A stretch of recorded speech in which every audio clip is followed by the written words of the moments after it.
Lies, lies, lies. It was a lie. This week on Married at First Sight, David came clean. Or did he?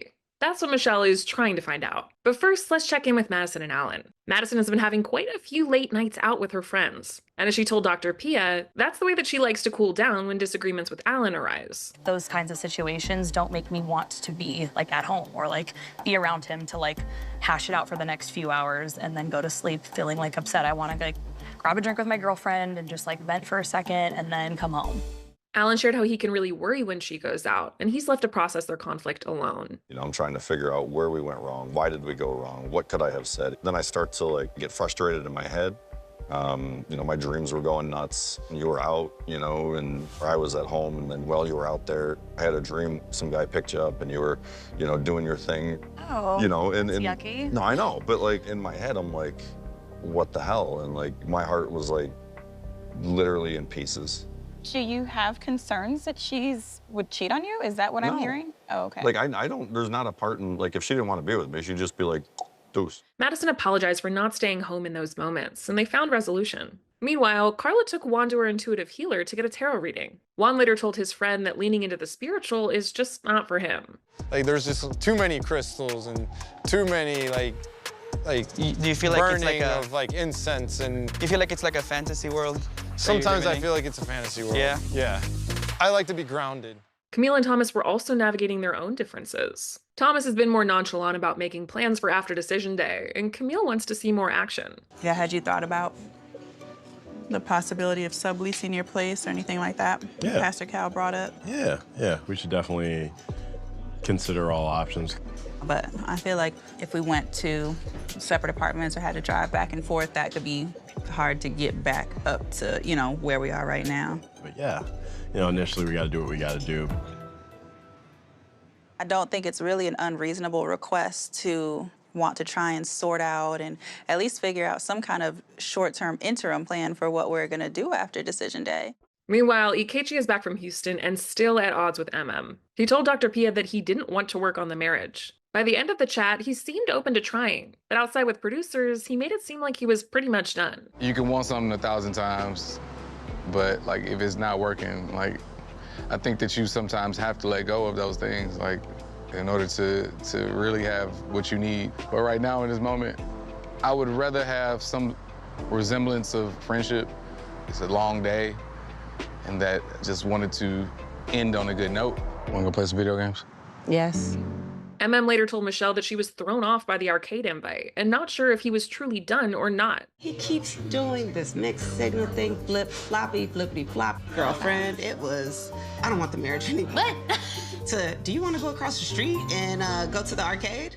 Michelle also gave Emem the update on her call with David's cousin. She knew the text was meant for another woman and had a theory as to who it might be. My tiny suspicion is that it could be Madison. Only because she is David's type. And I know that when he texted me, he was with Madison and Alan. And like, to me, the text, maybe it wasn't there's no photo at all. It's like you see someone across the way and you're like, damn, you're fine.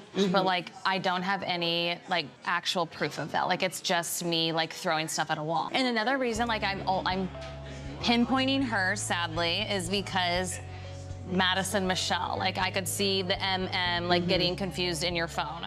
Michelle stressed that she hasn't seen any concrete proof and doesn't think Madison would cross that line. I truly do not think that she would do that. Like, I cannot see her going for him. I can 1000% see him going for her, but like, I don't see her going for him. And maybe it is, like, he's just like sending her inappropriate messages and she's not responding. I don't even know if they have each other's numbers. Like, this is literally like, there's no grounds. That's true. They do work out together, but again, they could just like happen to be in the gym at the same time. Back at home, David admitted to Michelle that his text was meant for another girl and said it was to a girl named Tiffany. When I sent it, I knew I up. Deleted her contact. Her name's Tiffany. We had been talking that night, probably for about a week or so. And she had asked me what I was doing that night, told her I was out. Asked her what she was doing, she sent a picture. I'm being truthfully honest with you. I'm manning up to my own and my mistake. But why should I believe this now? That's on you. Like, maybe that's not the whole truth. Is that the whole truth? That is the whole truth. That's on you at this point. They argued about the whole situation and their marriage thus far. And when it was all said and done, Michelle believed there was still more to it. He's gone back and forth on a whole new story. Like, you know, like, so I have no idea what's true, but we don't spend a lot of time together, so I truly have no idea, like, what he does. I'm gonna go to the gym. I go home quite early on most occasions, and he stays out. It's like 3 in the morning. Like, I guarantee he's doing way worse than what he's telling me. When it was time for the group's couples retreat, she drove up with Emem. She updated her on everything and seemed to be putting the Madison theory to rest. I lie about that. Yeah, because, like, then it made me obviously spiral and think insane things. Yeah, I will address that with Madison, because I do feel bad about that. I don't want to drag her in the mud, and she should hear that from me. At the retreat, David showed up, and things were awkward right off the bat. Hey, Alan, you want to grab a knife so we can cut the tension in here? Ah, no, that's right. Then at dinner, things got even more awkward when Ikechi showed up, and he made this shocking move in front of the whole group. This has been a ride, and I enjoyed it at some periods, and I'm sure you enjoyed it at some periods. In the other periods, it wasn't that great. And I just wanted to pull you to the side. Just kind of hand you this. Divorce papers. Emem quickly noticed he only brought 1 page of the documents, so she couldn't even sign. I will award you your divorce, I promise you. But Thank this is not a legal form. There's not, Understood. this is page 1 of 4. Understood. If I had 2, 3, and 4, I'd sign that. Could you sign the document? No, no, thank you.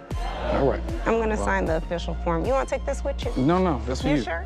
He just left after that, and everyone debriefed over what went down. I don't understand why doing it in front of us.